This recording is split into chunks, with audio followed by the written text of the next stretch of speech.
Na medida em que a população vai se vacinar, hoje nós temos no Brasil, por exemplo, 75% de pessoas com pelo menos uma dose e 67% totalmente vacinadas. Então, a gente vai ganhando uma segurança aí para daqui a alguns meses, quem sabe, nos livrarmos aí das máscaras e voltarmos à nossa vida normal. Doutor, bom dia. Bom dia, Marcos. Bom dia a todos os ouvintes do Panorama. Quanto à questão da imunização, o que a gente percebe é o seguinte: ela está surpreendentemente positiva, sendo muita gente imunizada, até mais rápido do que eu esperava.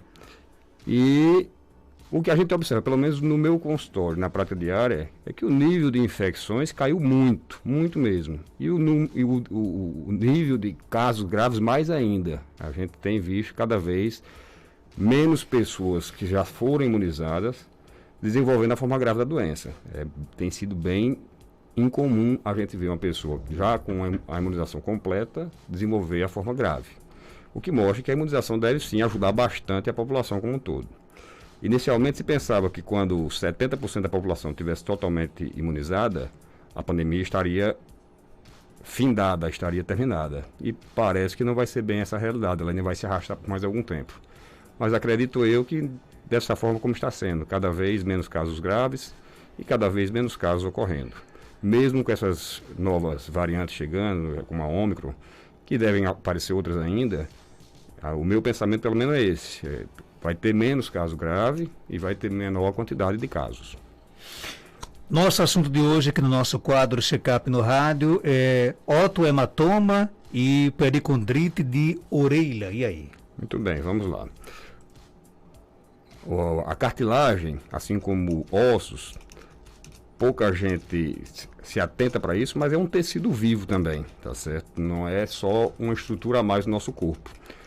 E como é um tecido vivo, ela precisa ser suprida de nutrientes, de oxigênio para se manter viva, para se manter saudável. No caso específico da cartilagem, a orelha da gente, basicamente, quem confere a estrutura do pavilhão auricular é a cartilagem. Então, essa cartilagem ela precisa se manter bem nutrida e não existe uma forma muito eficiente de nutrição da cartilagem, porque não existem vasos sanguíneos no interior desta, tá certo? O suprimento da cartilagem é através do pericôndrio. O pericôndrio é uma membrana que recobre toda a cartilagem, reveste totalmente a cartilagem. Você imagina você pegar alguma estrutura sua e envolver com um papel filme, vamos supor, aquele revestimento é quem vai suprir a cartilagem dos nutrientes necessários. Então, existem algumas patologias, que nesse caso que a gente vai falar, a pericondrite, o otohematoma, elas decorrem exatamente de falha de nutrição da cartilagem através do pericôndrio. Por quê? Vamos falar primeiro do otohematoma. O otohematoma é um evento geralmente de origem traumática. A pessoa leva uma pancada na orelha. Se vê muito comumente isso em lutador de jiu-jitsu. Bastante pancada na orelha. Essa pancada na orelha provoca um derramamento de sangue entre a cartilagem e o pericôndrio. Rompem os pequenos vasos sanguíneos que passam através do pericôndrio. E esse rompimento vai provocar o acúmulo de uma coleção sanguinolenta, uma bolsa de sangue, digamos assim, que fica entre a cartilagem propriamente dita e o pericôndrio. Quando isso ocorre, o suprimento sanguíneo que deveria sair do pericôndrio e passar para a cartilagem fica bastante prejudicado. Sendo assim, a cartilagem passa a entrar em sofrimento. E esse sofrimento, se for interrompido precocemente, não causa danos maiores à cartilagem. Se não for interrompido precocemente, a cartilagem vai sofrer degeneração e, consequentemente, a alteração da sua forma. A cartilagem fica totalmente deformada, às vezes permanentemente. Então, o otohematoma, ele é mais fácil de ser corrigido, porque na hora que a pessoa tem um trauma que forma o otohematoma, é fácil de ser reconhecido que vai formar aquela bolsa mesmo sanguinolenta. Se a pessoa fizer a drenagem desse otohematoma, se fizer a abertura da pele, do pericôndrio e drenar aquele excesso de sangue que está entre a cartilagem e o pericôndrio, está resolvido o problema. Se faz uma contenção compressiva para que ele não volte a ocorrer novamente, mesmo sendo um trauma subsequente, e está resolvido o problema. A cartilagem vai ficar sem sequelas na maioria das vezes. Isso se for, obviamente, instituído o tratamento precoce. Qualquer pancada em orelha, se for formado um odontoma e drenado precocemente, é passível de resolução completa. Já a pericondrite é um pouco diferente. A pericondrite, essa coleção que se forma entre o pericôndrio e a cartilagem, não é sanguinolenta, ela é purulenta, quer dizer, pus, decorrente de processos infecciosos. A causa mais comum que a gente vê no dia a dia para causar pericondrite é o uso de piercings. A pessoa perfura a cartilagem no intuito de colocar um piercing, abre uma porta de entrada, entra a bactéria por ali, causa um processo infeccioso, e esse processo infeccioso vai causar a formação de uma coleção purulenta, que também separa o pericôndrio da cartilagem, e aí é muito mais complicado. Por quê? Porque só o fato de drenar não vai resolver o problema. A gente tem que drenar também, tirar aquela coleção purulenta, só que a infecção persiste. Até que ocorra o controle total da infecção, vai continuar ocorrendo a formação de secreção purulenta, e ele vai continuar impedindo a nutrição adequada da cartilagem. Então, nesses casos, a sequela é quase certa. Eu nunca vi uma pericondrite ser tratada e deixar sem sequela nenhuma, porque demora a ter uma resolução completa do quadro. Essa sequela é a deformidade do pavilhão. A pessoa que tem uma pericondrite vai ficar com uma deformidade permanente. Não tem cirurgia plástica corretiva eficiente, não tem tratamento clínico. Então, quem pensa em usar seu piercing, conselho que eu dou, evite usá-lo em cartilagens.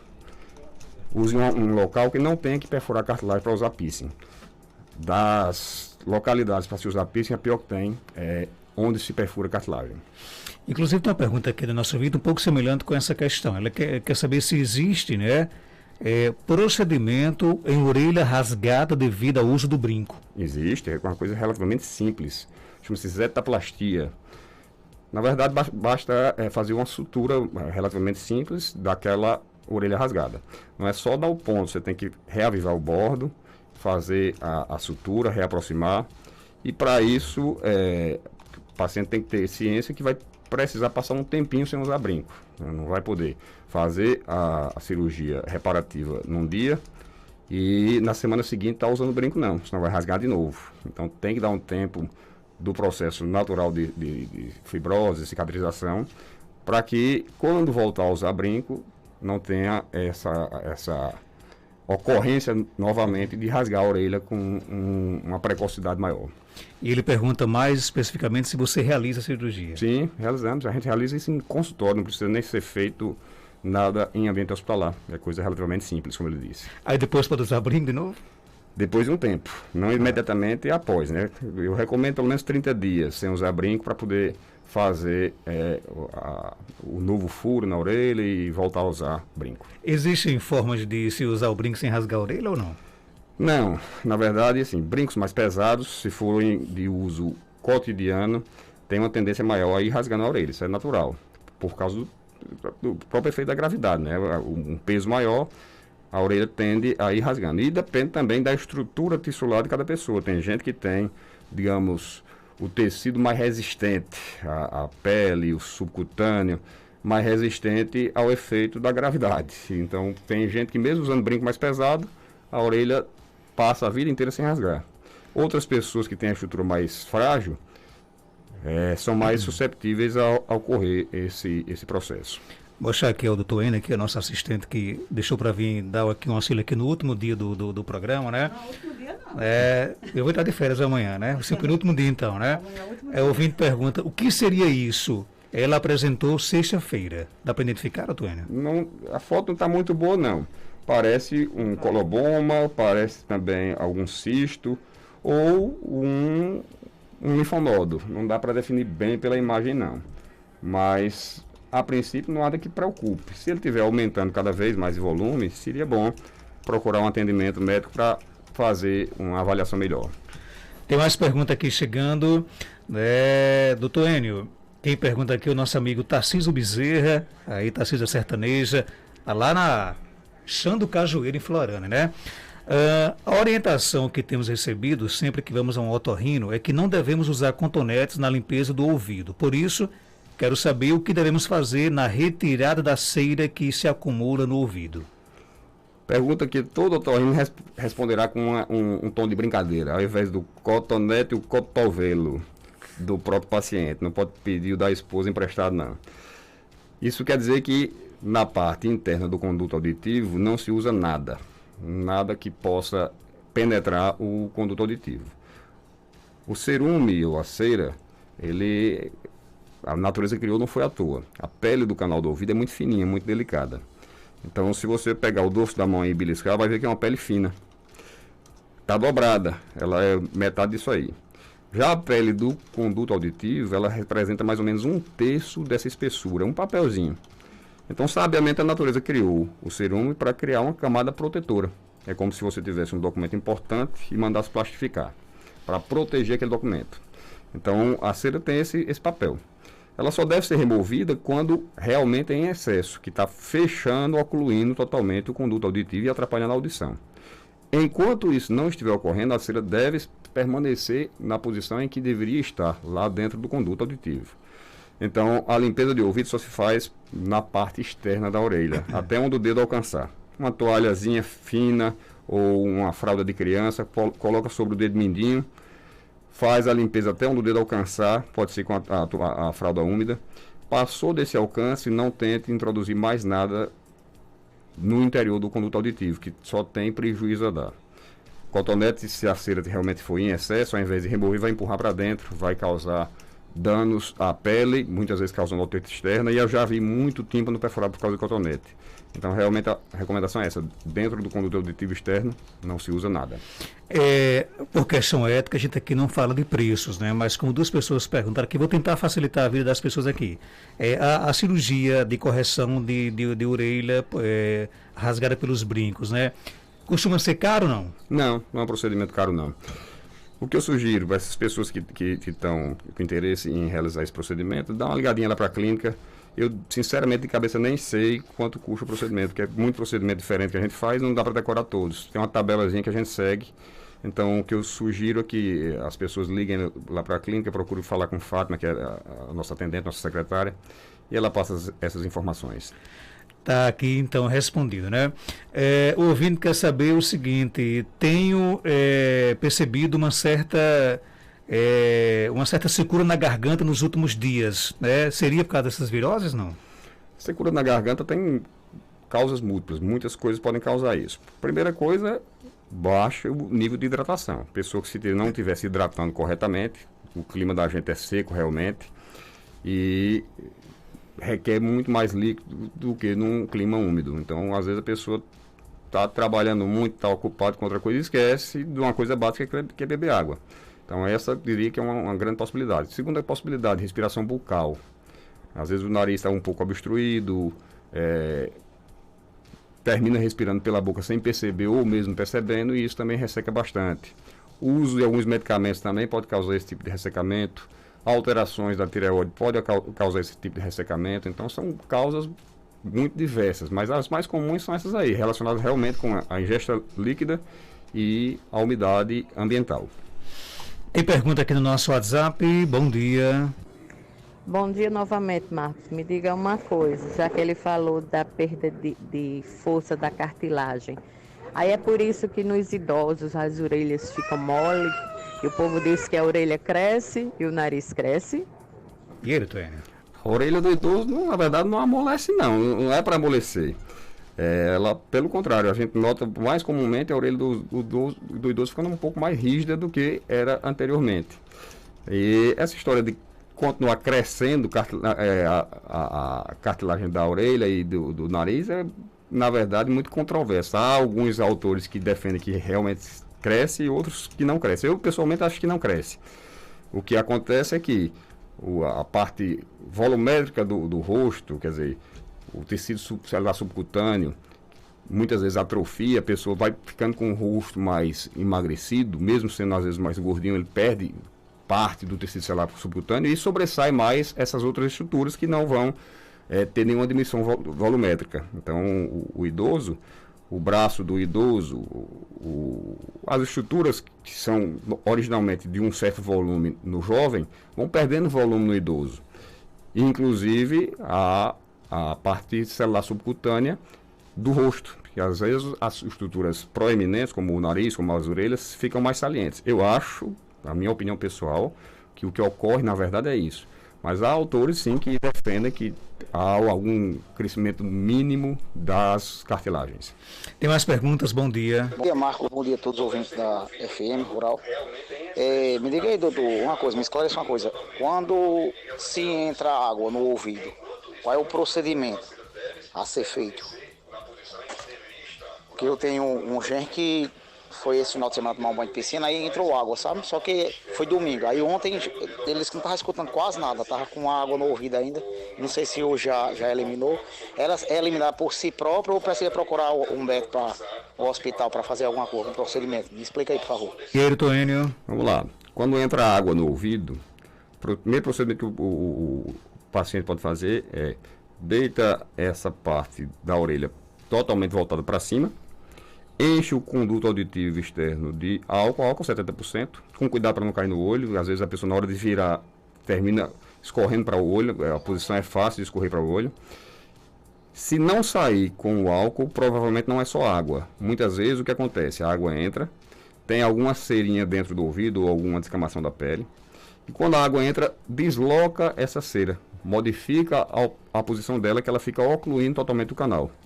E nesses casos, o álcool não vai remover a cera junto. Vai tirar a água, mas a cera vai continuar lá tapando. Então, se usar o álcool e não sair, é sinal que não é só água. Tem alguma coisa a mais. Na maioria das vezes, cera ou rolha epidérmica, que é pele descamada que estava acumulando dentro. Nesses casos, a recomendação é não manipular, não tentar remover com cotonete nem com outra coisa e procurar um atendimento médico sim. Meu ouvido sai cera mole. É normal? É normal, é normal. O ouvido, digamos que é autolimpante. O excesso de cera vai muitas vezes sendo expulso. Tanto a forma mais dura, tem gente que diz, caiu uma bolinha de cera no meu ouvido. Como essa cera mais mole. E isso varia de pessoa para pessoa. Tem gente que ela é mais fluida, mais molinha, tem gente que ela é mais endurecida. E se está saindo e não está tapando o seu conduto auditivo externo, quer dizer, a sua audição não está sendo prejudicada, ótimo, não tem nada com que se preocupar com isso. Aí faz a limpeza, como eu disse, só a parte externa. Uma fraldinha, um paninho fino em cima do dedo mindinho, a parte externa pode limpar, mas não tenta limpar lá dentro. Tem mais perguntas? Bom dia. Bom dia, doutor Enio. Doutor Enio, é Ana aqui da Boa Passagem. A minha mãe tem 93 anos. Há 2 anos atrás, a gente foi ao médico, aí ele disse que mamãe já estava com um pouco de perca auditiva. Aí ele perguntou se a gente poderia, se queria botar aparelho. Mamãe disse que não queria. Aí hoje a gente vê que ela tá moca.